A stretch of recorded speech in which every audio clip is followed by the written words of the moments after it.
Okay. I think the thing that people need to keep in mind with sugar is that sugar is, it's like a superfood. I mean, it's incredibly energizing for your body. I mean, there's no other food like sugar on the planet other than maybe like, the sugar, similar foods like honey and maple syrup and agave. Um, but there's no normal food like sugar.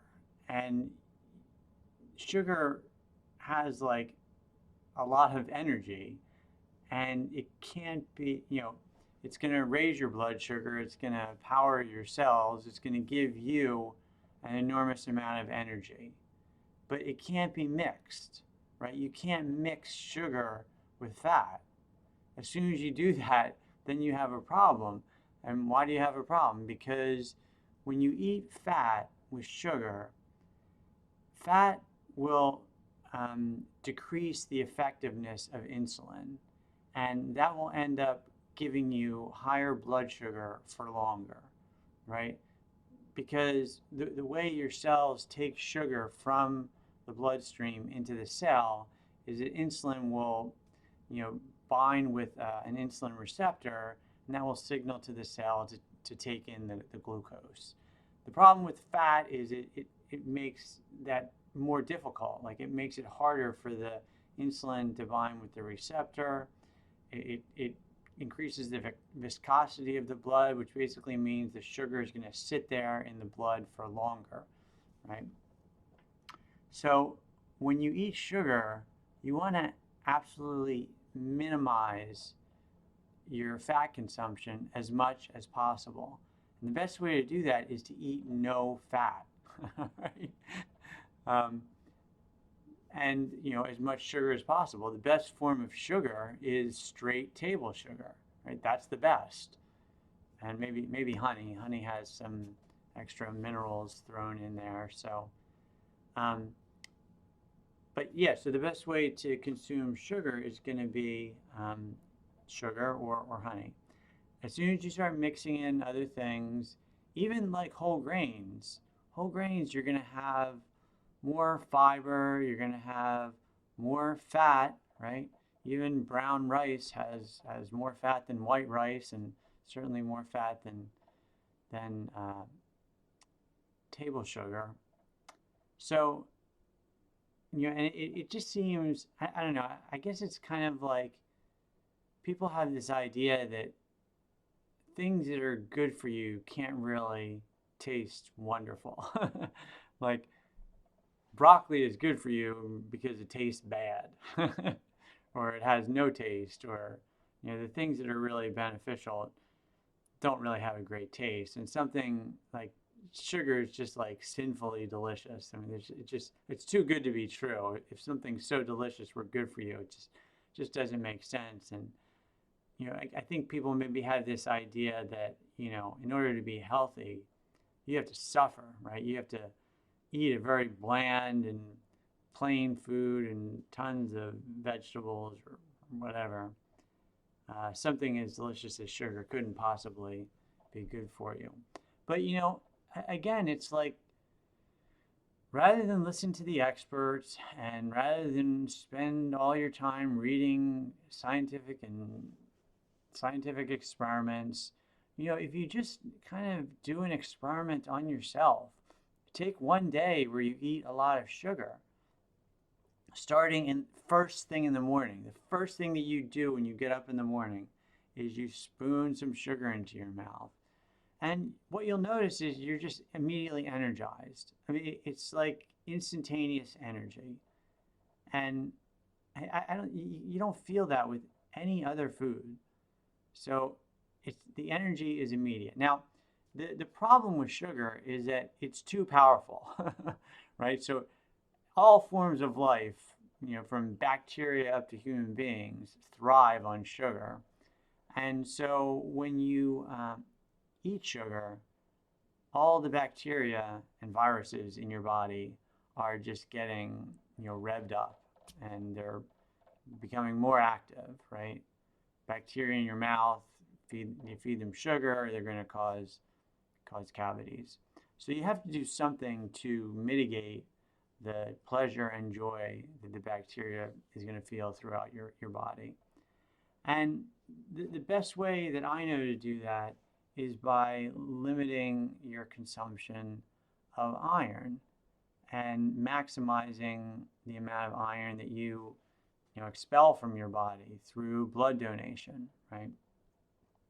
So if you're going to consume sugar, if you want to have a high energized life with lots of sugar, you want your brain to be supercharged, eating lots of sugar, you're going to have to do something about bacteria. And the best way to do something about bacteria and viruses is to reduce the levels of iron in your body.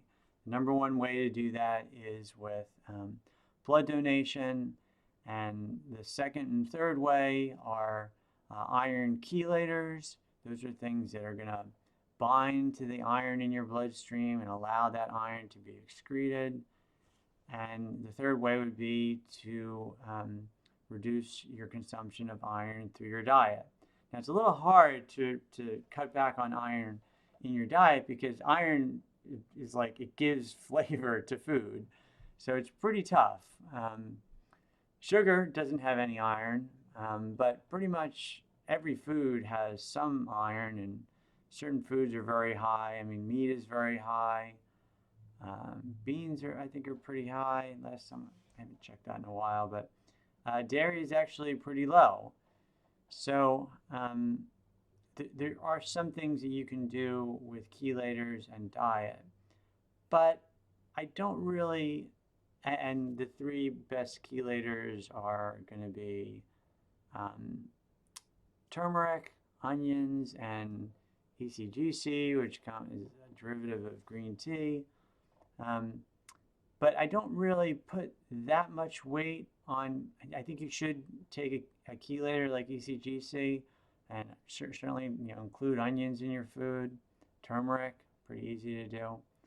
But aside from chelators and diet, I don't really see those as being that important because you can minimize the amount of iron in your body through blood donation.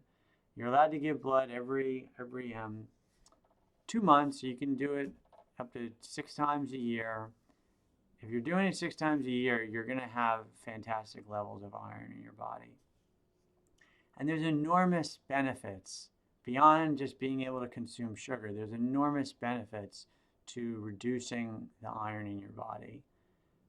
You're going to have lower rates of cancer, lower rates of heart disease, lower rates of infectious disease. You're going to be more resistant to things like COVID and just colds and pneumonia. I mean, there's just enormous benefits to reducing your iron levels. So I can't recommend donating blood enough. And I'm a big believer in sugar. Just because of, the way I figure out things is I change my diet and I see how I feel. And whenever I eat sugar, I'm just completely energized. My brain is working. I can think clearly. I feel great. I have tons of energy. And it's hard for me to really hear out all the kind of medical experts out there that say, oh, there's all these problems with sugar. And they talk about things that don't really make sense to me, like how on earth could you end up with a fatty liver from eating sugar? Now, you can always overdo everything, right? But if you eat a moderate amount of sugar that's going to completely supercharge your body and your brain throughout the day, you don't have to eat staggering amounts of calories. Like sugar, you're gonna know when enough sugar is enough, right? You're gonna figure that out really quickly. There's only so much sugar you can spoon into your mouth before you say, okay, I'm fully energized, I don't need any more. And I think that amount is not going to be enough to cause obesity. Now, if you're already obese, maybe you might want to limit your sugar. But the other thing about eating sugar is you're so energized, right? Like it's not like you eat sugar and then lay down on the couch. You eat sugar and you want to do exercise, you want to walk, you just have a high energy approach to life that I think makes it impossible to really ever become obese eating sugar. All right, thanks.